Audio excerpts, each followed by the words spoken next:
ఈరోజు మనతో ఒక ముఖ్యమైన గెస్ట్ ఉన్నారు.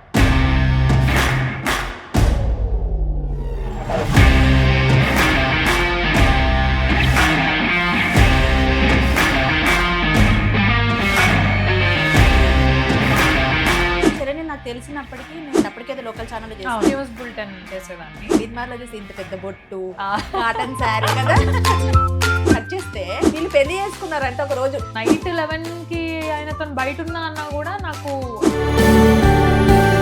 సినిమాల్లోకి ఎలా సినిమాలు అంటే పిచ్చి ఇట్లా చూస్తుండే నేను చిన్నప్పుడు.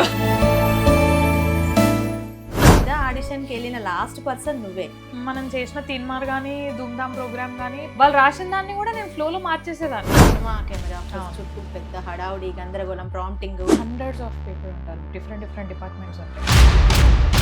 వరుణ్ తేజ్, సాయి పల్లవి వీళ్ళు ఎట్లా ఉండేది? అన్న నాకు వాటర్ కావాలి అంటే ఈమె నన్ను అడుగుతారా. అంబాజీపేట మారే బ్యాండ్ అనేది సినిమా కెరీర్ లో కలిపితురాయంట. అవార్డు రావాలి అని అయితే చేయలేదు. చేసిన తర్వాత రిలీజ్ అయ్యి ఫస్ట్ షో పడేంత వరకు మొన్న అవార్డు తీసుకున్నప్పుడైతే నిజంగా చాలా హ్యాపీ అనిపించింది.